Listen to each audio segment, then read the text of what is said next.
I can no longer remain in today's Democratic Party that's under the complete control of an elitist cabal of warmongers who are driven by cowardly wokeness, who divide us by racializing every issue and stoking anti-white racism, who actively work to undermine our God-given freedoms that are enshrined in our Constitution, who are hostile to people of faith and spirituality, who demonize the police but protect criminals at the expense of law-abiding Americans, who believe in open borders, who weaponize the national security state to go after their political opponents, and above all, who are dragging us ever closer to nuclear war.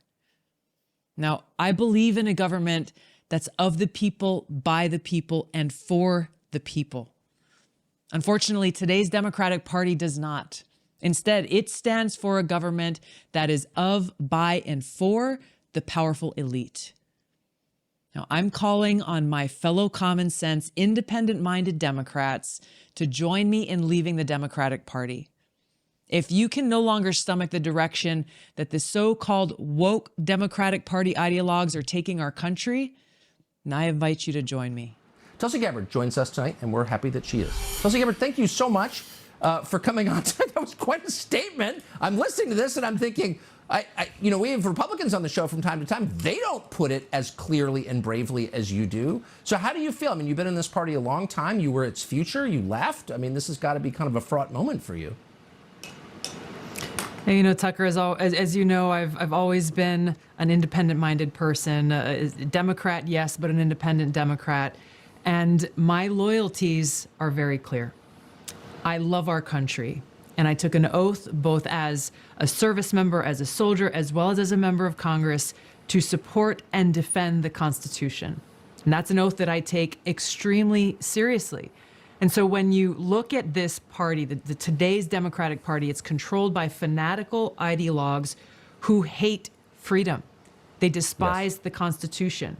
They actively find ways to undermine our God-given rights enshrined in the Constitution, like freedom of speech. If you say something and I say something that they don't like, instead of saying, you know what, agree to disagree, live and let live in the traditional liberalist kind of way, no, that's not good enough. They will do all that they can to destroy you, silence you, smear you, work with big tech, work with corporate media to actively destroy anyone who dares to even question their agenda. They are against freedom of religion. They are hostile towards people of faith, people who have their own spiritual practice, especially Christians, finding ways to be vindictive, to discriminate, to punish people who happen to exercise that freedom of religion. The list goes on, but the foundation of freedom is really what was at the heart of my making this decision, that I cannot be a member of a party that is against freedom and actively trying to undermine it. Well, it was inspiring to hear that, but also disappointing. I mean, I feel like printing out your words and asking every Republican candidate who comes on this show to read them. And if you can't read them, I'm not voting for you, right? I mean, why is it so hard to say out loud? First of all, the people who are always talking about racism are committing it. Why is that so hard for people to acknowledge? It's so obvious. It speaks to the whole environment of fear that those in power, these elitists in power, have fomented, to where people are afraid to speak the truth.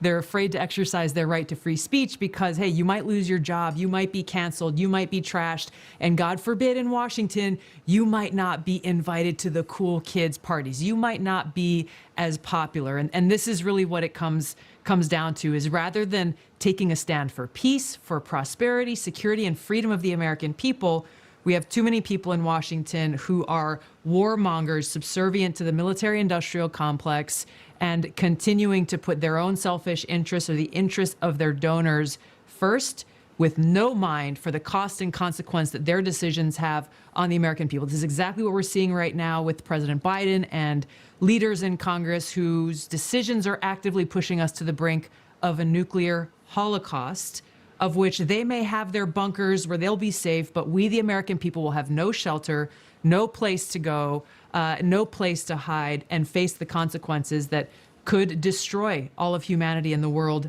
as we know it. You were the first person I heard say that back in February when this all started. I believed you. That's why I ran for president. Well, it turns out you were absolutely right. Really quick, since you did serve for so many years in the Congress, in the party you just left, you know everybody, of course. Has anyone called you today, your former colleagues, Democrats, to say anything to you?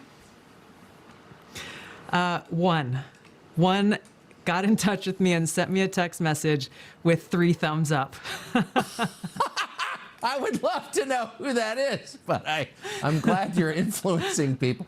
Tulsi Gabbard, I'm not going to ask you what you're doing next. We will all watch, but I hope you'll come back on the show soon. Thank you.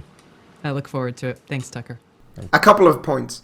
Now we see another Democrat leave the Democratic Party because they have become too woke, too global, too elitist. Tulsi Gabbard, I've followed her for a while. This does not come as a surprise to me. And it confirms again what we have been discussing before on this channel, this huge move towards the right wing. Old socialists moving to the right wing, old social democrats moving to the right wing, old liberals moving towards the right wing. Libertarians nowadays are also right wing, even though libertarians have traditionally been left wing. And this is because many parties, such as the Democratic Party in America, social democratic parties in Europe, have become so controlled by the globalist deep state elite pushing elitist agendas. So old social democrats in Europe are now moving towards the far right, even voting for semi-racist parties. Now, as for Tulsi Gabbard, she has both liberal positions and conservative positions. Some of her conservative positions are, for example, she has been critical to LGBTQ, very critical towards woke culture, even though you can argue that wokeness is not left-wing whatsoever. Anyways, she has been very critical towards critical race theory and anti-racism, and she uses words like racism towards white people. And she has been critical towards Black Lives Matter, criticized that organization. So these are clearly more conservative and in some areas far-right positions that Tulsi Gabbard has. So I think she made the right decision to leave the Democratic Party. Because if you find yourself constantly disagreeing with a group of people you're supposed to cooperate with, I think it's better to leave because you have different visions.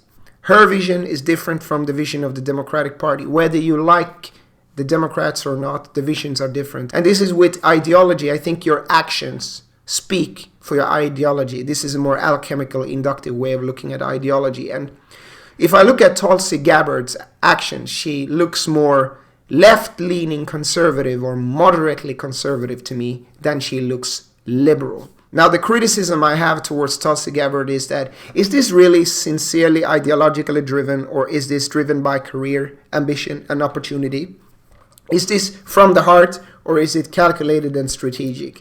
Because I think that Tulsi Gabbard has calculated this very clearly and very carefully with her team, that the Democrats is an all-time low. Biden is hated all around the world. Everyone hates liberals right now. Everyone hates the woke left right now. So this is a perfect opportunity when many people are dissatisfied with the Democratic Party to move to the right or become independent or the Republican and take all the dissatisfied Democratic voters. So is it strategic or is it sincere? I leave that to you, up to you to decide. But it is anyway interesting to see another top Democrat leaving the party because of wokeness and because of globalist deep state agendas. Tulsi Gabbard is not the first. Tulsi Gabbard will not be the last. What are your opinions? Please write it in the comment sections below.